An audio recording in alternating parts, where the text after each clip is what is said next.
Namaste, friends of SADHANA.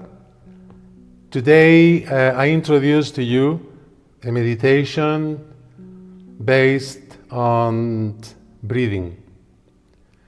The name of the meditation is a composition of two words, prana and sadhana.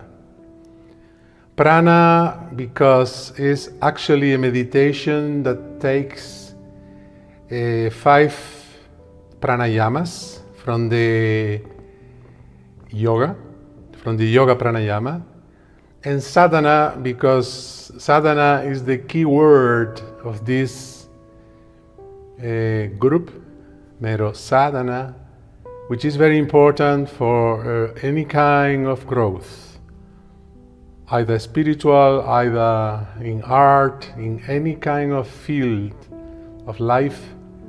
Sadhana means practice, discipline, constancy, and regularity in your practice. So pranayama, as a part of yoga, is one of the most powerful devices that yoga has to prepare the spiritual seeker into meditation. Buddha, as an example of master who developed vipassana meditation, which is, we can call it the king of meditations, because thousands of people has been enlightened through vipassana. It is actually a technique based on breathing also. So in vipassana, one has to constantly observe the breathing process. The problem is that for us, for modern men of today, it is not so easy just to sit and watch the breath. The modern man is very, very tense and exposed to thousands and thousands of impressions, internet, TV, consumerism. So vipassana was developed for a man, for a rural man. At that time in Nepal, 2,600 years ago, people were very much connected with the body. They are working with the body.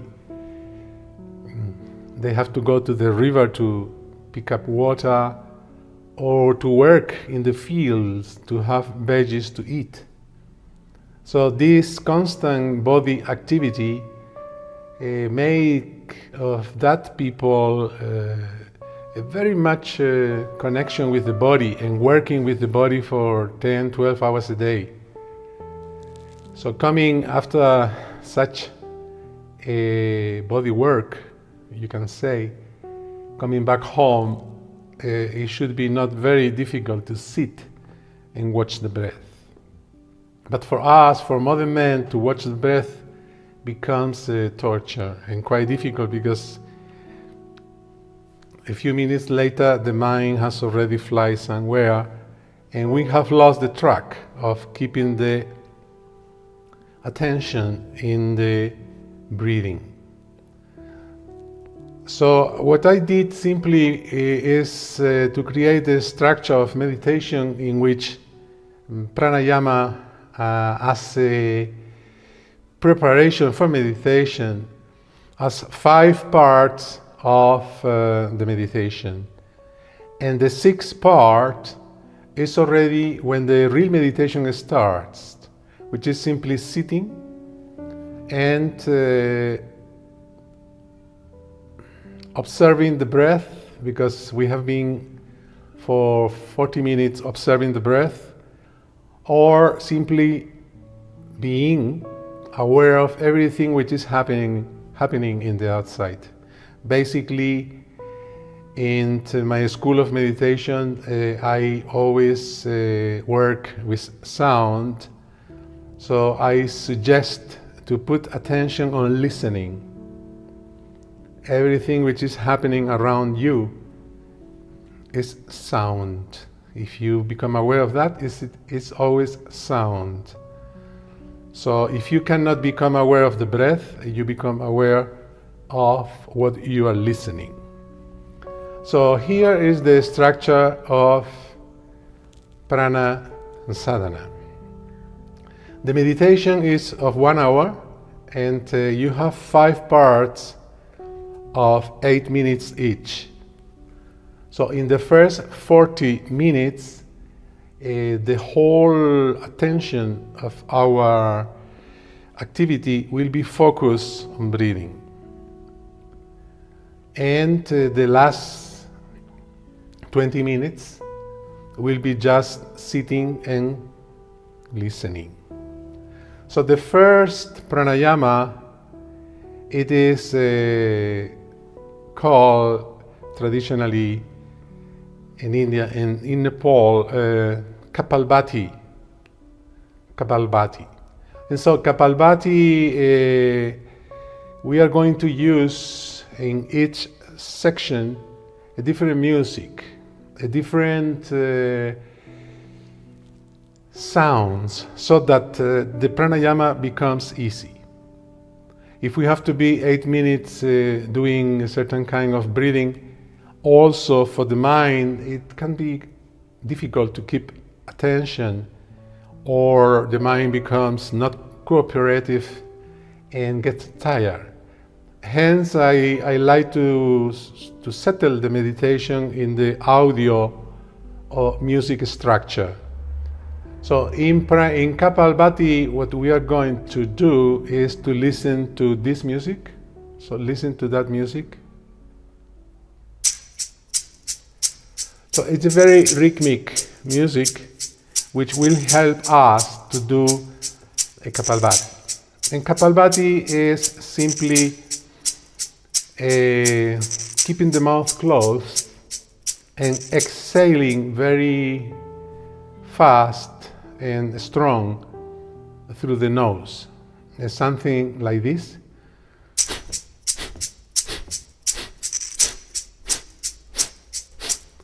As you see, when I am exhaling through the nose, my whole belly is lifting up even my body.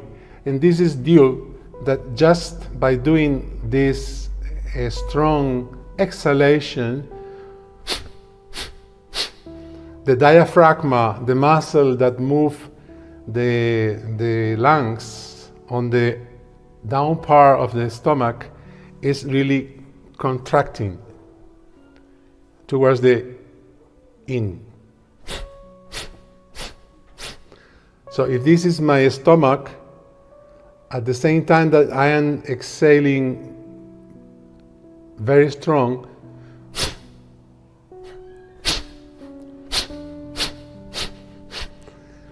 and this is a very powerful exercise that not only will allow us to pump air to our brain, but on the astral body, on the metaphysical plane, we are working on the third chakra. Remember that when I was explaining Kundalini meditation, the activity, the catharsis, is to work on the first chakra of Kundalini. In Kapalbhati, the whole hammering is happening on the third chakra, Manipur.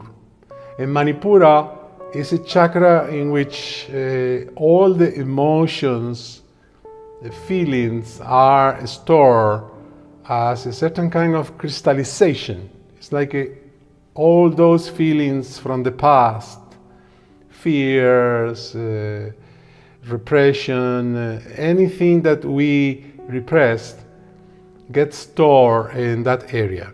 Hence, the moment we are afraid, we have some kind of stomach problem, acidity or bad digestions, because it is the Manipura that regulates the stomach, the digestive system. So by doing Kapalbhati, we are somehow melting those blocks, emotional blocks that happen on the third chakra, Manipura. So for 8 minutes, and thanks to that music, we can keep a rhythm that maybe will be not very difficult to do without the music, because we are doing this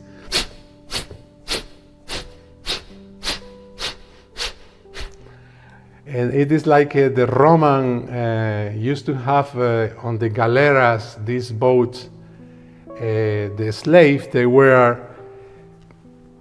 doing, bringing the boat. The power of the boat was human, so there was a man with a drum keeping the rhythm, boom, boom, boom, boom, so they could keep the same kind of rhythm. On the same level, this music will make us to do Kapalbhati much more easy. Then you listen a bit, and we go to the second pranayama. And the second pranayama changes the music. A gong sound comes to tell us that this is the moment for Sitali pranayama. And Sitali pranayama is one of the only pranayamas when we breathe through the tongue. And it is like this.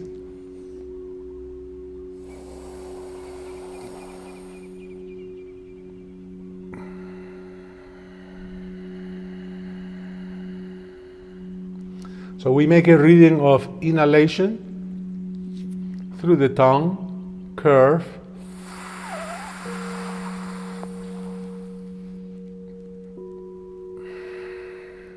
and inhalation through the nose. This Sitali pranayama is also very, very powerful. The yogis and rishis who 1,000 years ago discovered yoga and all these arts, somehow they knew what they were doing, but I cannot know exactly what it's doing, but it's really working on the level of cooling down our emotions. So if in Kapalbhati somehow we have been removing, melting, moving all the emotions, on the second pranayama we are cooling down those emotions.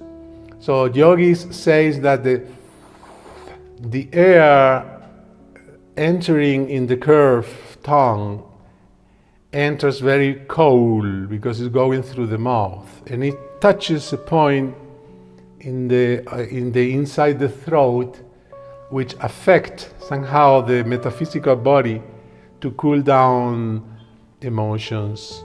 So this Sitali pranayama, it is very recommended when you cannot sleep, for insomnia, for example. And it is my authority because I used to suffer from insomnia, and when I do Sitali pranayama on the bed already, you feel like falling into sleep. The only thing I like to add is that in the inhalation, instead of simply exhales through the nose, that we hum, that we create a sound also. Because all my meditations are based on sound and listening. So we inhale through the tongue curve,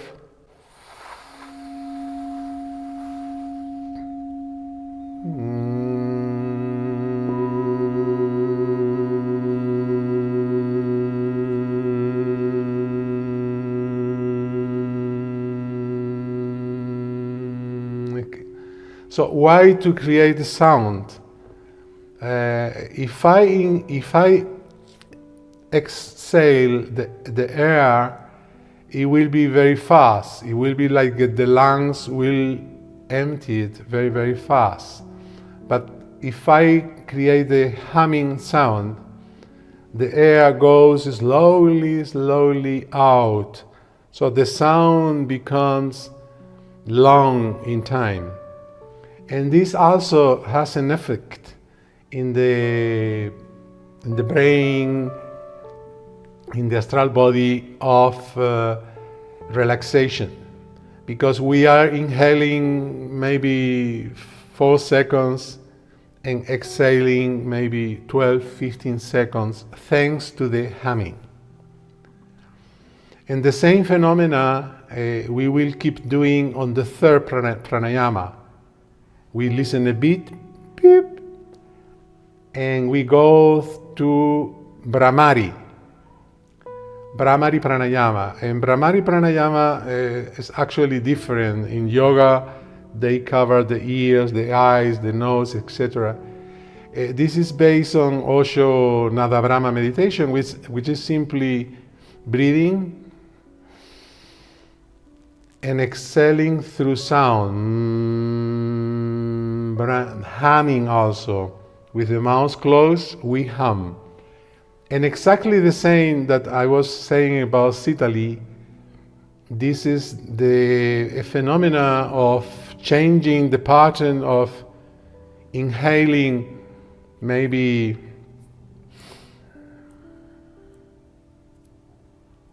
5 seconds. And if I exhale without humming, it creates a pattern totally symmetric.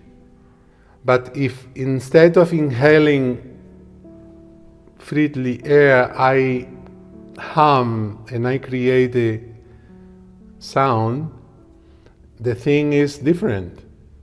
Inhale,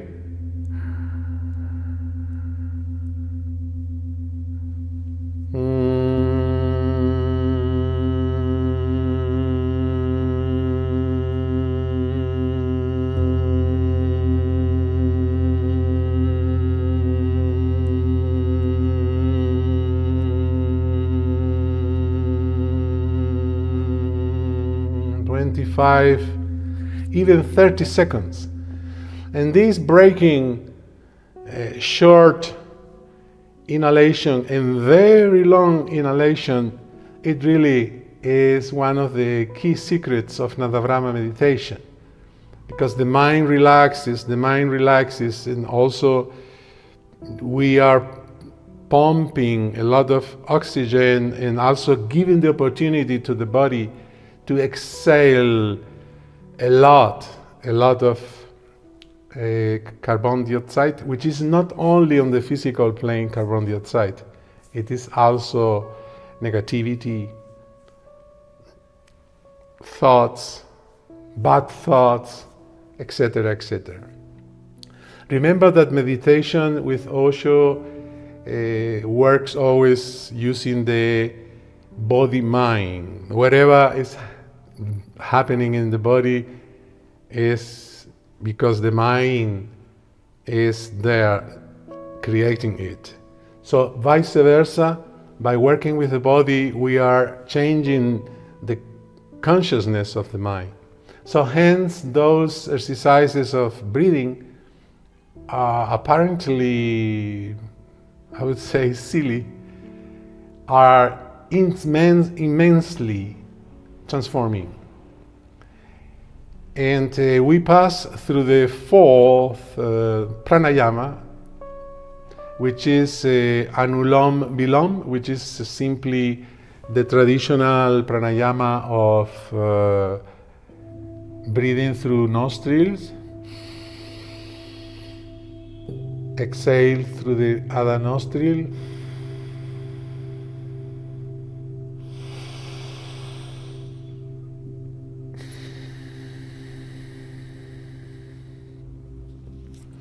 and this breathing, we come already to this breathing after 24 long minutes of working with the body, with the breathing.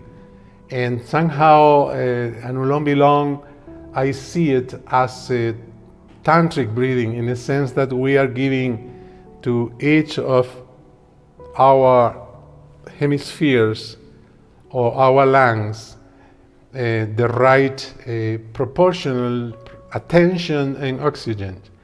So normally in life, any kind of imbalance we may feel through thinking, through emotions, is always happening because our both energies, yin and yang, are fighting with each other, or one is there at the maximum, another one is not there. So when you simply breathe through the left nostril,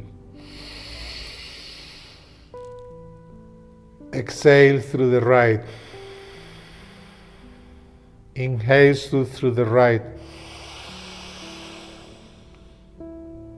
exhale through the left,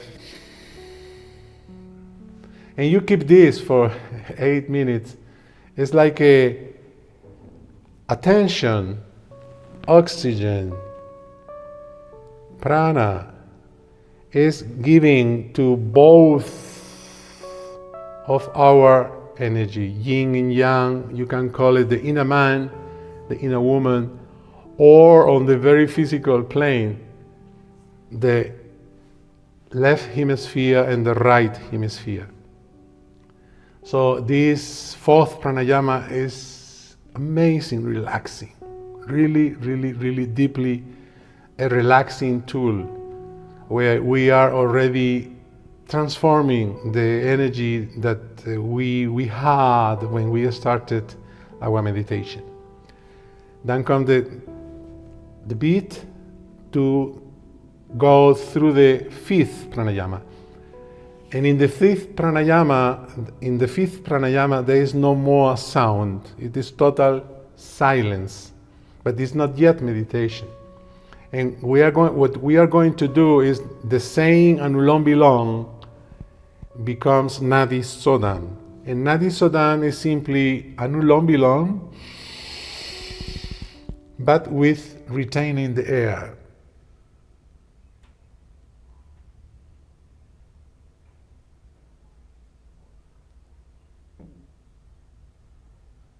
And exhaling through the other nostril.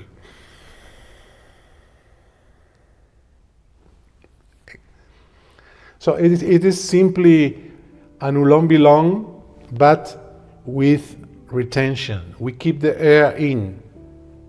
And it is a very beautiful feeling that you can retain long sequences of seconds.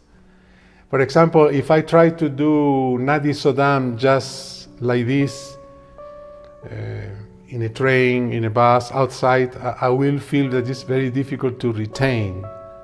But after doing fourth pranayama in a structure of meditation, sitting, being calm, and being working with the diaphragm consciously, when we reach to this fifth pranayama, I observe that I can retain long time, maybe 20 seconds, 25 seconds, and in this retention is the whole goal of our 5 pranayama.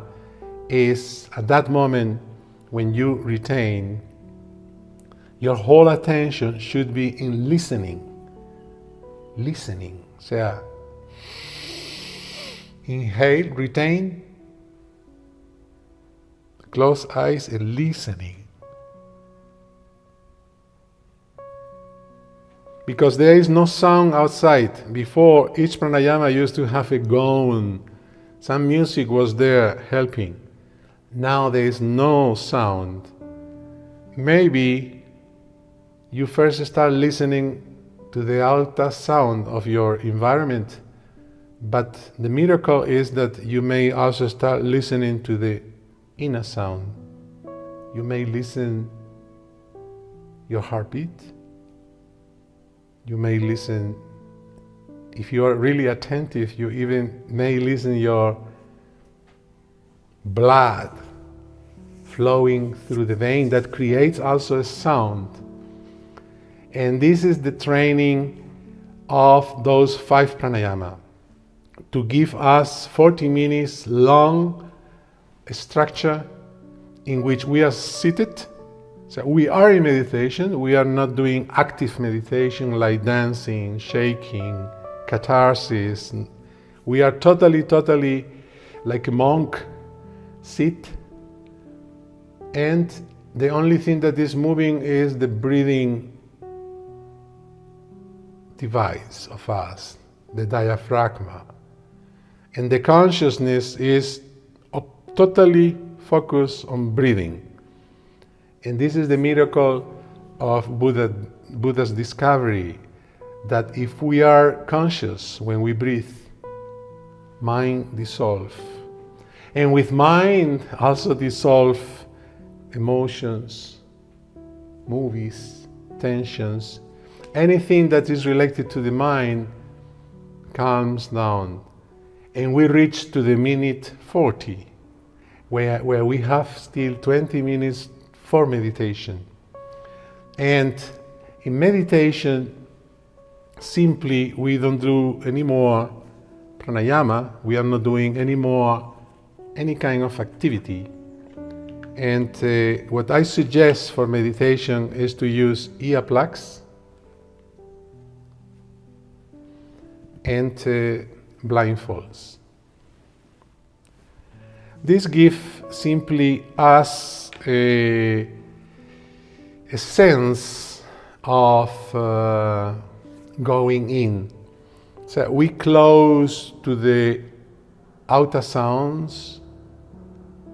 This airplane passing by, if I have earplugs, I will not listen.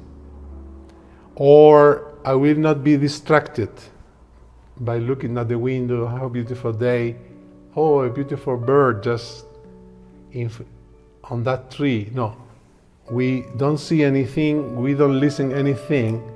And in those 20 minutes of meditation, if you can, if your talent is that you enjoy and you are able to keep all the attention on your breathing, do it. This is vipassana.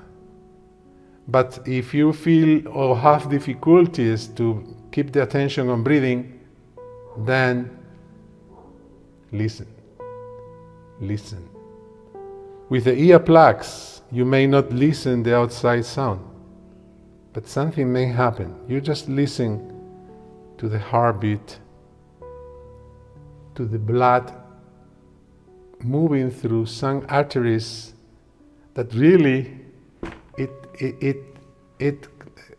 has a sound. And this is the beauty of this meditation. So I hope you enjoy practicing it, and thank you for your attention. Namaskar.